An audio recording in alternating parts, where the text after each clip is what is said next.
Amen. Ano? Grabe ang favor ba nga gihatag sa Lord no nga di natakot dito no nag-celebrate sa tong family day of course salamat sa Ginoo kay nindot ang mga daw init ano enjoy it like it siya and dako jud kay mo si Lord kay hatag niya karong kahapon no sa ato ang tanan. Mahal na mahal kita, Panginoon. Yes, Jesus. Mahal na mahal kita, Panginoon. Kailan may di kita ipagpapalit, sa piling mo'y langit. Mahal na mahal kita, Panginoon. Yes, let's shout habang buhay. Habang buhay, pagpupurihan ka. Habang buhay, paglilingkod sa'yo. Habang buhay, pag-ibig ko sa'yo'y iaalay. Habang buhay, pagpupurihan ka. Habang buhay, paglilingkod sa'yo. Habang buhay, pag-ibig ko sa'yo iaalay. Mahal na mahal kita, Panginoon.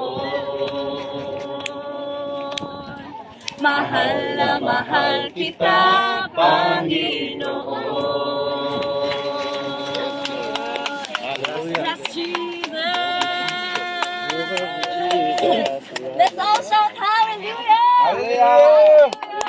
Hallelujah! Thank you, Jesus, for the safety, O Dios, na imong gihatag sa proteksyon kanina, Lord, and we declare and we claim kadaugan ni ini nga mga activity karong kahapon, Lord. Woo! Let's all clap our living God. Yes. Thank you, Jesus. Kanang tuwag himaya, O Dios, among ibalik sa imong balaan ngalan niya si Jesus. Amen. Yes. Ano nala ko'y gamay nga pahat may tungod sa asawa o bana. Kay kasagaran man gyud nga ako madungog nga kung papilion ang matag usa labi na gyud ang asawa, kung papilion siya siyang bana o yang anak, di gyud niya pilion yang bana.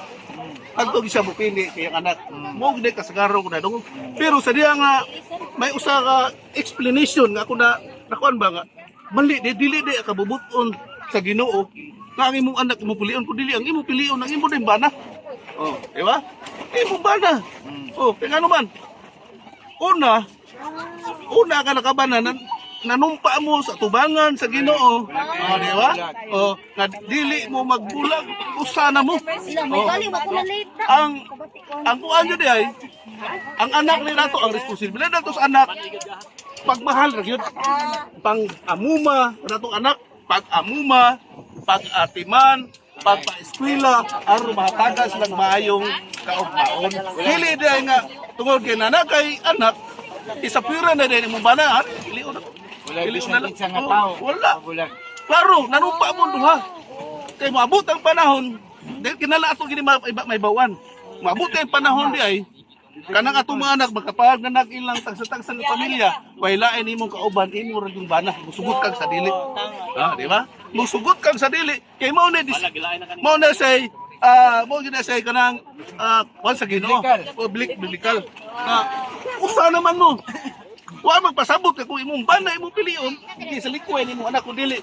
Imo lang gisunod unsay kabubuton sa Ginoo. Di ba nakabadungog bangita sa tuong awali ang katungod sa bana mao ra gyud ang pagpangga pagmahal.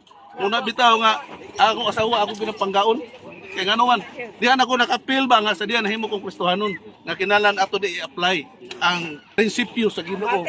Una bitaw nga sa church ako yung ipakita ninyo usaon ako pagpangga akong asawa. Kay ngano gusto ko nga mahimo kong makita ninyo nga imong nana di pagpangga sa asawa. Base pod sa pamaagi sa Ginoo. Mo desire sa Ginoo, no? Pero kung mapangga sa turak dili na sa sayop. Ang ako lang yung istorya, ang ako lang yung buti paabot na to mga igsoon base sa pulong sa Ginoo. Kinahanglan panunay piliun yun imong bana. Ayog sugot. Kay sugot kag sa dili biyaan ra kasi mo mga anak. Kung may gugma kana tong mga anak mga igsoon, kung may gugma na mo biya gyud na nimo musugot kag sa dili. Amen. Biyaan jud ka. Mag-agwanta jud ka nga imong kauban sa imong kinabuhi mo yung bana. Oh, mga bana rin gina. So timana na to na. Oh, unya ingon na sa Filipos chapter 4 versikulo 4 nakinahanglan ang mandato din sa Ginoo mga igsoon dili ta magsigig kag gool matupan niyang magkalipay sa kanunay. Amen. Oh.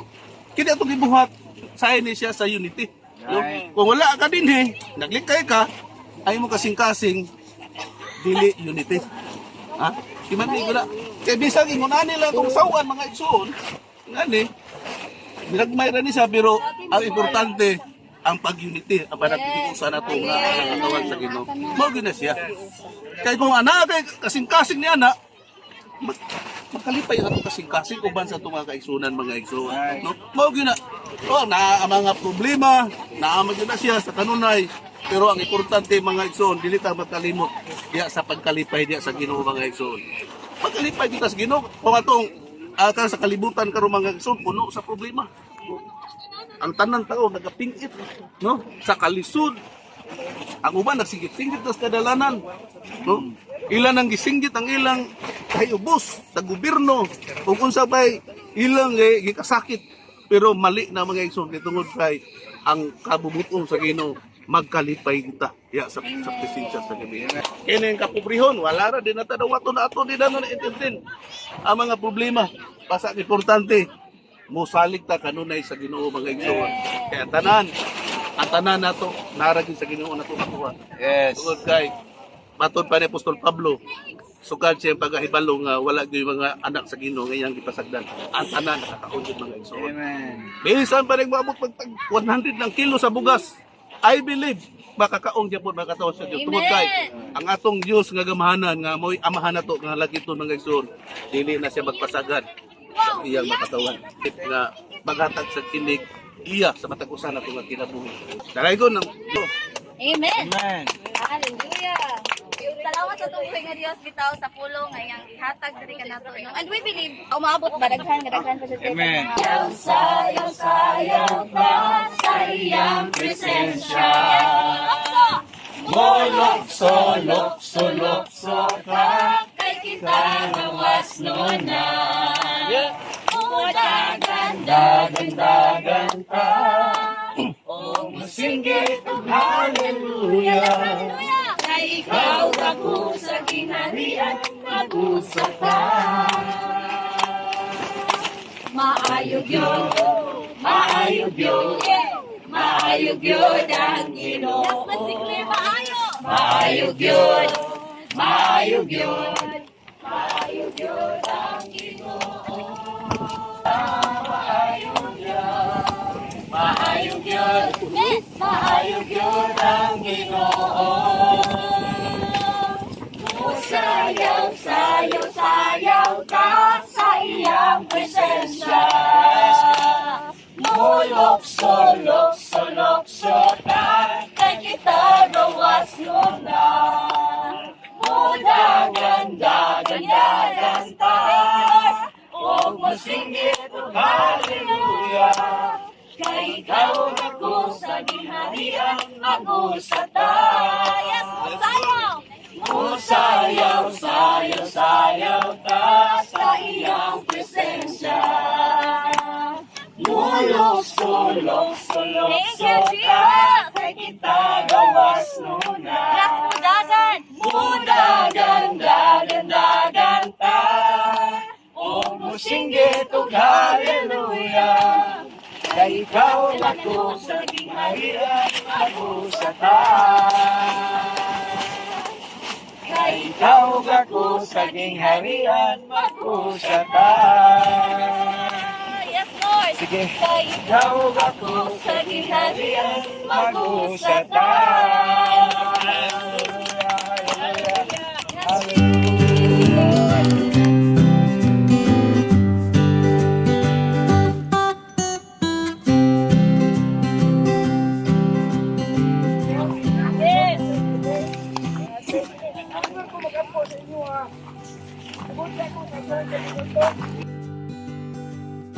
karon aduna gyud katiyuan sa Ginoo.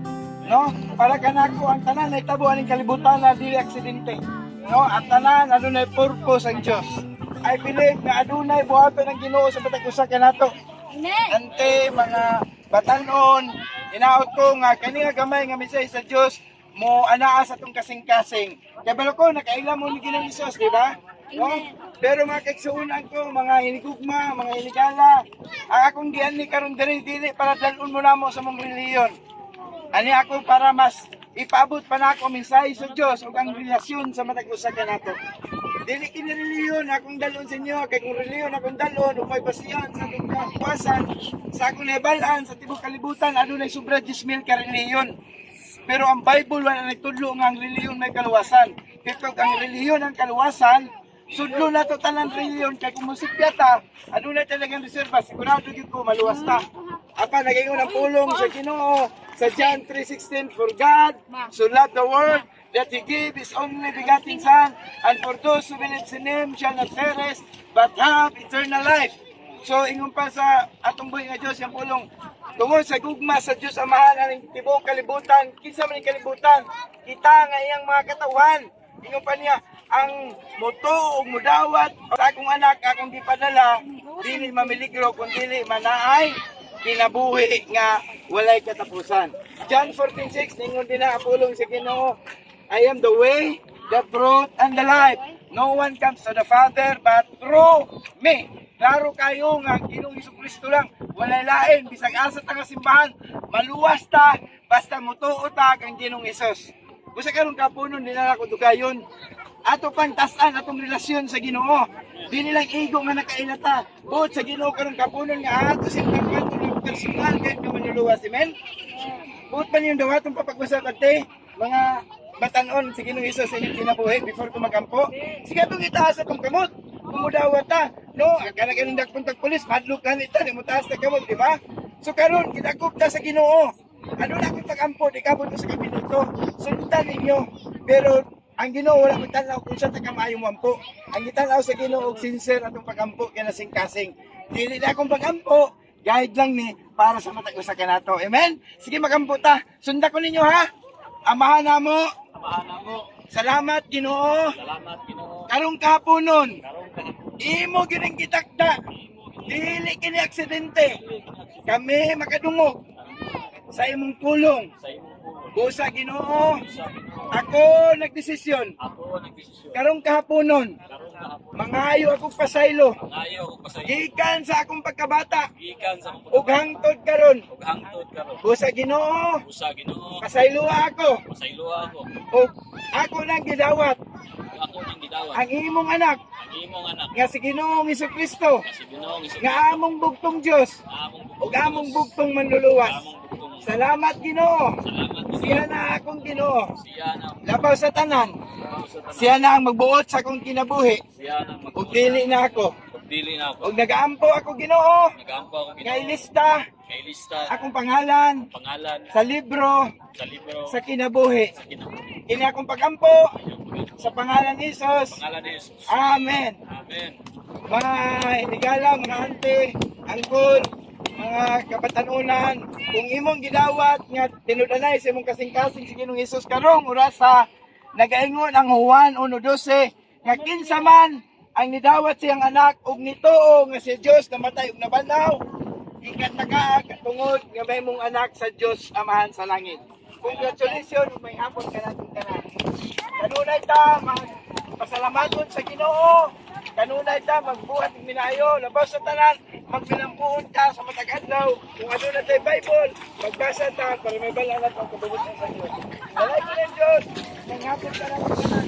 Ang seguridad, ang protection sa Diyos, samtang nakalikot na, ang kalinaw, kalipay, kung ang gugma sa Diyos, may maghatag, kanatong kanan karong kapunon, nga ma-feel na to ang iyang presensya. Amen. Amen. Dalay ko, nanghapon ka natin tanan. God bless. Thank you.